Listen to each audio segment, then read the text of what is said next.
Regios 20 minutos hasta y media para conversar acá con Leandro Bartolota e Ignacio Gago, sociólogos ellos, coautores de Implosión, apuntes sobre la cuestión social en la precariedad, este librazo editado en el año 2023 por los amigos y amigas de Tinta Limón, y escribieron hace poco una nota donde indagan un poco sobre las razones de la victoria de Milei, o eso les han propuesto desde el portal El Salto, y los límites de algunos análisis al respecto de ello. Antes que nada, los saludo.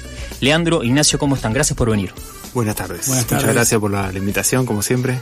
Encantados de leerles en principio y de invitarlos aquí para poder poner en juego un poquito lo que escriben y escucharles. Bien. Bueno, me gustaría empezar por la nota que escribieron hace poquito, el 13 de noviembre, en El Salto. Lleva por título Pánico, Delirio y Ajuste en Argentina. Y ahí dicen varias cosas. En principio, señalan la fragmentación de la política como gran enunciación que circula por ahí en la conversación pública, pero lo toman de ahí para desarrollarlo de otra manera. Señalan la lectura fragmentada que tiene la política, pero cuéntenle ustedes, ¿qué están viendo ahí? Sí, un poco empieza como intentando sacar la discusión de la politicología o del campo de la ciencia política, por eso esa idea de la política fragmentada y la relación con la crisis de representación y demás que tanto escuchamos durante estos años, y empezar a pensar que quizás lo que está, una de las hipótesis que aparece en la nota y que también venimos trabajando durante estos años, es que lo que está fragmentada es la percepción política. Claro. Y está fragmentada el momento de leer o de tratar de registrar y mapear la sociedad, ¿no? Es como que ve fragmentos de las vidas populares, ve fragmentos de realismos populares y nunca puede reponer un continuum o nunca puede poner en serie lo que pasa con esas vidas. Entonces, lejos de la idea habitual por la cual se piensa la fragmentación política, cuando vos decís, bueno, lo que está fragmentado es la percepción de la política, claro, inmediatamente lo que está ahí como dando vueltas, o para hacer ese mismo argumento, es que lo que mira la política es una sociedad clipeada por fragmentos, por fracciones, digamos, ¿no? Incluso, bueno, la idea del clipeo permanente es algo que habitualmente sucede, y nosotros decimos, lejos de esa mirada, lo que hay que intentar es como dar vuelta una cuestión que pasó mucho durante todo este tiempo y que lo dijimos en varias intervenciones, que es la política explicándole a la política qué le pasa a la sociedad con ella, ¿no? Entonces es un punto de vista que alimenta como una burbuja y alimenta como un loop o un GIF. En cambio, poner el punto de vista en la sociedad, incluso haciendo un zoom ahí en las mayorías populares, claro, que es un poco la intención de todo este tiempo, y de pensar de las mayorías populares, de lo que llamamos sociología anímica, que también es otra de las palabritas fuertes que aparece en el artículo, pero bueno, empieza de ese lugar precisamente para tomar lo que fueron las lecturas o las interpretaciones de la elección, pero rápidamente salir de ahí y tratar de ver qué es lo que está pasando con la mayoría populares, porque si únicamente las agarrás e intentás pensarla desde el calendario electoral o desde cierta representación que está anquilosada y que no ve un montón de mutaciones de último tiempo, bueno, claro, hay como un problema. Ese es el mayor desafío, ¿no? Como evitar caer en pensar lo social solo en los años electorales, o cuando pasa un acontecimiento que te obliga, ¿no? a pensarlo todo de cero. Nosotros decimos, bueno, hay una temporalidad un poquito más de mediana duración, de larga duración, que hay que investigar, porque en ese loop perceptivo en el que entra la política, y la política, decimos también, no solo la política con mayúscula palaciega, sino también muchas máquinas enunciativas, ¿no? De enunciación. En ese loop perceptivo, lo social y la realidad entra con mayúscula, aplanada, se pierden las disputas de realismo que hay al interior del mundo popular, de lo que llamamos lo social, la realidad, queda todo como aplanado en una misma cosa, y cuando lo que venimos viendo es todo lo contrario, como una multiplicidad de disputas, primero disputa perceptiva, después disputa de realismo, después un montón de jerarquías, de cosas que son nuevas, que son novedosas, en este lazo social que viene mutando todo el tiempo. Esto que ustedes señalan es como otra velocidad, ¿no? Bueno, me acordaba mientras hablaba Lean y un poco lo que decía recién Nacho, de Martín Rodríguez hablando de la contemplación, de mirar, de detenerse un poco a mirar, en este caso, lo que está ocurriendo abajo, y no observarlo mediado a través de estos dispositivos, que incluso acá también utilizamos bastante para laburar acá en la radio, pero es otra velocidad, digamos, y me parece que se vuelve cada vez más urgente, ¿no? Porque no pareciera que le estén hablando a nadie por momentos, en esa conversación interna que se da incluso en muchos canales de stream o en canales de televisión que están, diría, en un barrio de la ciudad de Buenos Aires, todos en el distrito de los stream, ¿no? En una comuna, digamos. Una o dos comunas explicándose toda la Argentina. Toda la Argentina, claro. Y imagino que les puede pasar a ustedes, que es algo que también en la nota parece muy interesante, cuando se habla de la gente. La gente tal o la gente cual, y ahí se simplifica todo, claro, porque también en una gran entrevista diciendo la gente tal cosa, ya está, ahí tenés un estudio sociológico inmediato, y ahí viene la gran explicación sobre lo que habría que hacer. ¿Qué les parece a ustedes cuando están escuchando a esta política, digamos, decir la gente tal?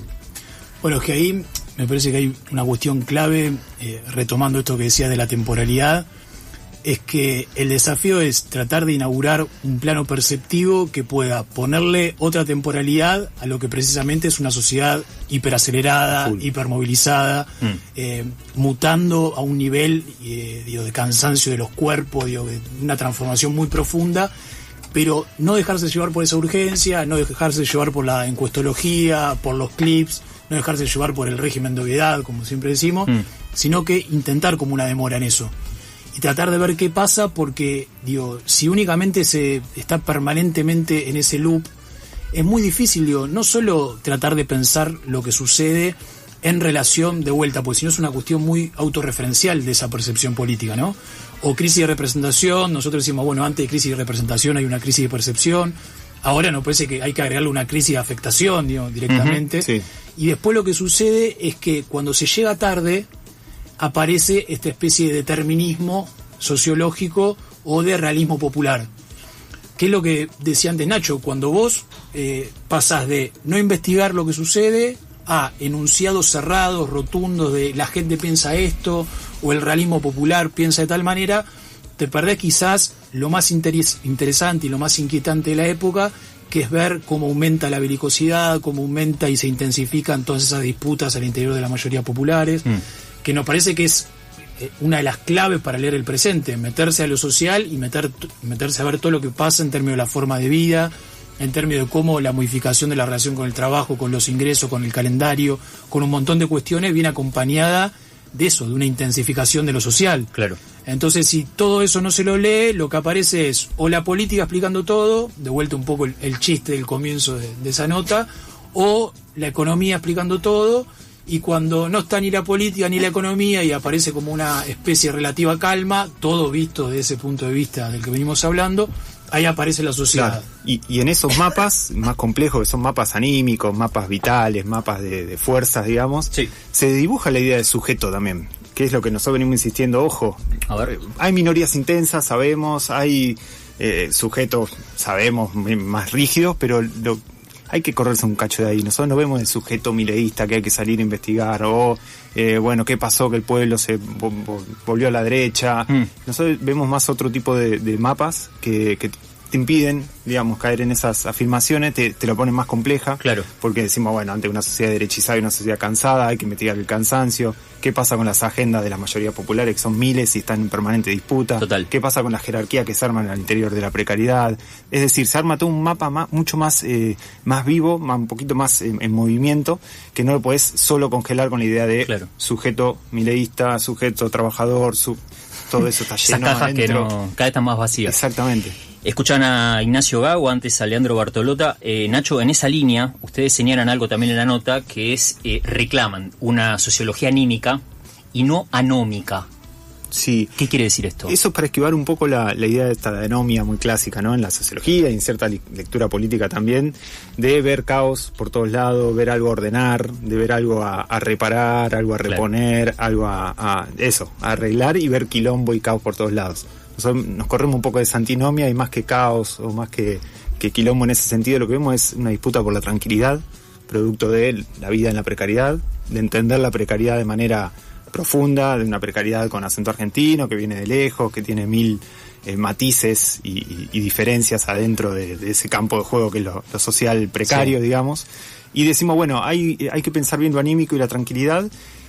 la sociología anímica sirve para eso, te corre una sociología anómica que busca ver dónde se pudre y enseguida meterle la mirada del orden, el parche, y de, se va a pudrir, va a estallar, bueno, ¿qué pasa si nos corremos un poco de esas preguntas, desmontamos un poco lo que te hace preguntar eso y desandás un poquito ese mapa más vivo de fuerzas anímicas, de pedido de tranquilidad, de pedido de otro tipo de calma, donde lo que ves no es quietud, al contrario, es una sociedad totalmente intranquila, moviéndose todo el tiempo, pero es un poco alejarse de ese primer mapa y meterse en este otro, ¿no?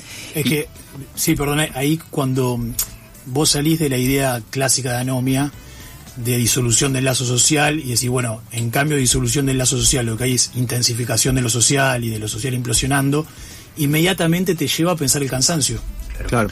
Entonces, pensar el cansancio de esas mayorías populares es pensar lo que pasa en términos de esa intranquilidad anímica, esa exposición a una precariedad que hace que permanentemente estés hipermovilizado, hiperextenuado. O sea que el mismo movimiento de desplazarte de la noción de anomia te lleva a ver qué está pasando con esos estados de ánimos populares. Claro. Y ahí inevitablemente se modifica lo que está pasando, porque no estás hablando de caos, sino, como decía, de intranquilidad, estás hablando de impaciencia, estás hablando de un montón de cuestiones que no te permite... Porque hay una cuestión también de cierta pereza de una sociología rápida, de ponerle a todo anomia, ¿no? Claro. Y también me parece que es un commodity conceptual que sirve para afuera, ¿no? Bueno, Argentina es anomia y listo. Una buena etiqueta y otra cosa. Una buena etiqueta y otra cosa. Eso no quiere decir, como decía antes Nacho, de que Argentina y una sociedad, como estamos viendo con los niveles de cansancio y de extenuación y de hipermovilización, a pesar de que haya que seguir como están viviendo la mayoría populares, como estamos viviendo, no quiere decir que sea en un montón de aspectos ingobernables y que no se sabe qué puede salir de ese cansancio. ¿No? Es medio un enigma investigar ese tipo de cansancio. Siempre intentamos transformarlo en un nuevo diagnóstico, ¿no? No decir, bueno, ahora la sociedad está cansada, nuevo diagnóstico. No, sino que sea una invitación a investigar, bueno, ¿qué nos cansa? ¿En dónde se descansa? ¿Cuáles son los momentos de calma? ¿Cuáles son los momentos de paciencia? Es como abrir ese mapa y esa cartografía que muchas veces los diagnósticos rápidos no te lo permiten. Ahí nos estamos metiendo más de lleno en lo que desarrollan en Implosión. Claro. Apuntes sobre la cuestión social en la precariedad. Pueden ir a buscar ese libro a Las Bateas de Tinta Limón. Esto fue editado en 2023, pero caramba, si tiene vigencia todavía. Hay algo que ustedes remarcan en la nota, un textual, es, ojo, porque hay una intranquilidad que se acelera para adentro, ¿no? La sensación que tenemos, yo no culpo a nadie de quienes están esperándolo por la historia reciente, esperando que ocurra el evento físico del estallido, ¿no? Y ustedes alertan diciendo, guarda, porque lo que está ocurriendo es un proceso más químico.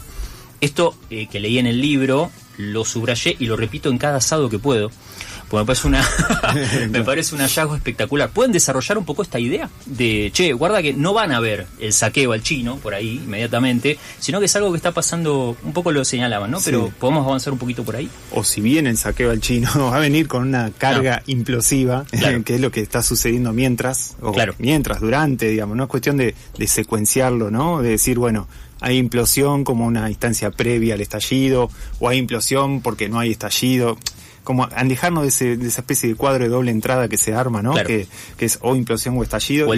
Claro, exactamente. Nosotros decimos, bueno, lo social implosionando es un registro que encontramos para nombrar algo del lazo social en la precariedad. Es algo de crisis que detona barrio adentro, cuerpo adentro, familia adentro.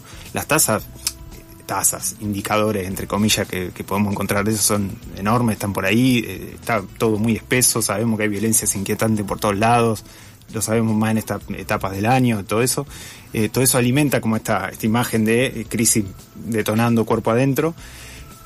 Hay que también evitar caer en esa tentación de localizarlo y todo lo que pasa adentro es implosión y lo que pasa afuera es estallido, como romper un poco, no volverlo un diagnóstico de vuelta, una categoría fuerte, pero sí hay que decir que se ha intensificado eso social implosionando, desde que vinimos acá a presentar el libro, me acuerdo cuando salió a este mismo programa, a hoy muchas de las cosas que ahí decimos se intensificaron mucho. La deuda, el endeudamiento, los malestares anímicos, la cuestión de la salud, todo eso está full, está flor de piel. de vuelta evitar caer en un diagnóstico cerrado de, sí, ahí está lo social implosionando y listo. Sí. Sino un gerundio, una llamada de investigación también. Y como decía recién, una especie de también alerta político, de perceptivo, para dónde miramos, cómo escuchamos, a qué le tenemos que prestar atención. Está claro. Hasta acá voy a hacer una especie de punto seguido, que es hasta acá indagando en lo que estuvieron ustedes investigando y las síntesis que lograron. Ahora les quiero preguntar, corriéndonos un poquito de eso, y teniendo en cuenta este diagnóstico, ¿qué encontró Milei? ¿O qué sintetizó Milei? ¿O de qué manera Milei logró capturar los entusiasmos de al menos un sector de esto que ustedes están diagnosticando de esta manera tan refinada, atenta, diría? ¿Qué ven ahí? ¿Qué encontró el muchacho? ¿O qué sintetiza el muchacho? ¿O esta fuerza? Bueno, ahí es interesante pensar, me acuerdo en su momento también cuando fue la primera intervención, el primer artículo que hicimos, apenas fue el resultado de las elecciones, que eran como hipótesis políticas en relación a eso social implosionando.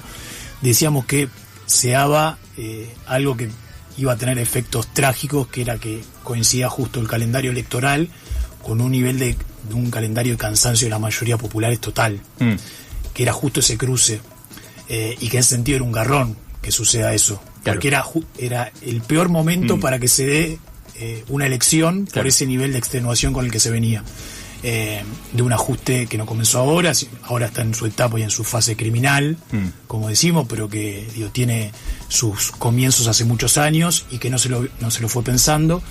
Entonces hay una dificultad que es inevitable, que es que si a vos se te escapa el presente, que es lo que estamos diciendo cuando se llega tarde a ciertas lecturas, se hacen ciertos diagnósticos, cuando uno se le escapa y no ve cómo va mutando algo, después entenderlo del momento electoral es muy complejo. Claro. Porque entender, primero, en Argentina hay una tradición con respecto a lo que significa el acontecimiento electoral y su imprevisibilidad, que no es algo novedoso, ha pasado a lo largo de la historia muchísimas veces. Sí. Es casi el paralelo a la pregunta por el estallido, ¿no? La pregunta de lo que puede pasar, porque pensando en eso también, la pregunta del estallido puede pasar un cover histórico del 2001, pero va a ser sobre lo social implosionando. Puede haber un resultado electoral que sea como el del 7 de septiembre en la provincia de Buenos Aires, o como el último en las elecciones nacionales, ambos imprevisibles. Sí. Pero todo eso va a suceder sobre ciertos cuerpos, sobre ciertas vidas que la política desconoce. Me parece que ahí la gran dificultad, sobre todo, y eso es una cuestión que también forma parte de cierta obviedad hoy en día, es que se desconoce como un corte etario en términos de lo que es la demografía electoral, ¿no? Se desconoce las vidas de quienes hoy en día son adultos que están laburando, y no se vio cómo crecían en las instituciones o por fuera de ellas, y no se vio cómo se sociabilizaban. Entonces, como siempre decimos, no se conocía a las vidas pibes, no se los conocía como pibes, no se los conocía como vidas laburantes, menos como votantes. Entonces eso es una dificultad. Claro. Después lo otro que nos parece que quizás no solo por una cuestión de lectura más específica, no sirve tanto como, o nos parece que quizás no es lo ideal, como poner esas categorías o esos adjetivos de el voto bronca, o el voto esperanza, o el voto indignación, o el voto ira, porque ahí de vuelta, inmediatamente todo eso que hay que investigar se lo reduce como a etiquetas y a tags, y eso es un problema, porque hay algo de lo enigmático de esta sociedad que también se expresa por la gente que va a votar o que no va a votar. Pero de vuelta, ahí lo que tiene que hacer la política es desplazarse de esa autorreferencialidad, porque no van a votar porque están enojados con nosotros. El que se vayan todos fue expresado por Milei. Y no, nosotros decíamos en ese momento, que no me jodan más. Y apareció alguien que decía, que más o menos no jode, listo, ya está, que no me joda más, que me saque algo de encima, que me quite vectores de intranquilidad. Pero el sobreanálisis con respecto a lo electoral, si no viene acompañado de toda esta investigación sociológica más profunda, y ahí hay un problema. Ahí hay un problema porque del otro sobran análisis. Claro. Sobran análisis con respecto a la elección, con respecto a todo lo que está sucediendo. Los efectos de la no investigación y que se escape esa actualidad en el sentido más profundo, Me parece que es un poco el vuelto de lo... Y te puede dejar tirándole preguntas al vacío, a lo social, desde la política, desde nosotros que estamos politizados y somos los que nos entendemos y hablamos, como esa especie de farándula de clones que se arma, tirándole preguntas a una sociedad que desconoces, no sumergiendo esos enunciados en lo que realmente está pasando. Claro, podrías hacer una foto de una elección y las razones por las cuales alguien vota son misteriosas. Y por ahí, no sé, ustedes, no sé si los dos viven en Quilmes o... No, yo no, Paternal. A veces el voto también tiene algunos elementos que se dan en ese fin de semana porque hay una atracción desde los territorios y no explican necesariamente el voto, las razones materiales ni anímicas de la persona. O sea, a veces te estás quedando, como decís, estás tirando un tiro a la nada, digamos, a un vacío, y por ahí haces una reflexión del estado de situación de la sociedad toda a partir de una foto, una elección. Y por ahí te quedó vieja al mes, si es que había algo de verdadero ahí. Y después sí hay que entender el cansancio de la inflación, el cansancio de la llamado inseguridad, que sabemos que es más complejo, el cansancio de no llegar a fin del día, el cansancio de una precariedad que ya se hizo campo de juego. Todo eso va sedimentando en capas que han hecho de dramas de la vida popular, que es cierto que han quedado huérfanas, que no han sabido leerse, que no se le pudo hablar, que no se le supo hablar. Todo eso también está, pero no verlo desde la posición electoralista o desde el momento en que vos preguntás para interpelar, sino verlo en una investigación y en una afectación más real, ¿no? Sí, y en relación a esto también creo que en la última nota dedicamos como un párrafo específico a eso, que cada quien entra a votar solo o a lo sumo con la camiseta de la familia, ¿no? La camiseta del dorso ahí con el apellido de la familia, porque en las épocas de crisis, o para decirlo rápido, de neoliberalismo, por decirlo así, también funciona mucho el familiarismo. No es solo individualismo tal como se lo suele pensar. También se vota desde un lugar, primero eso, las elecciones para las mayorías populares, de vuelta, saquemos las minorías intensas, los colores bien pintados, saquemos ese plano, que ya está. Para eso tenemos todos los lunes de la noche en las editoriales, por eso tenemos un montón de cosas ya hay un montón de cosas para analizar eso. Pero exceptuando esos polos que a su vez tienen mucho ruido público, por decirlo de algún modo, el problema es no tratar de investigar qué pasa con esas mayorías que son las que realmente definen una elección, y que quizás esa elección dura en la economía de la atención de un cuerpo cansado 48 horas, 24 horas. El lunes ya pasó eso.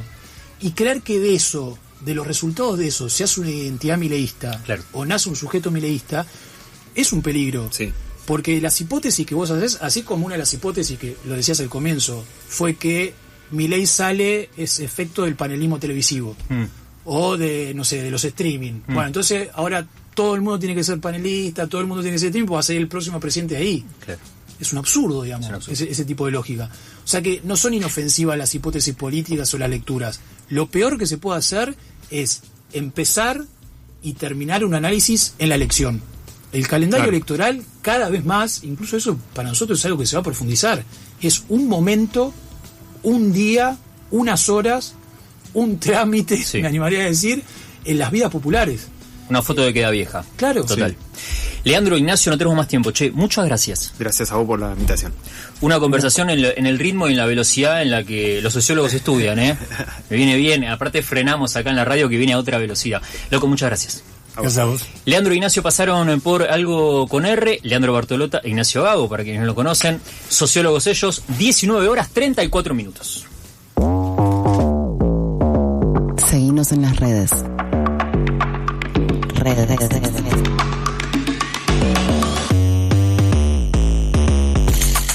@algo con R en Instagram, @algo_con R en Twitter.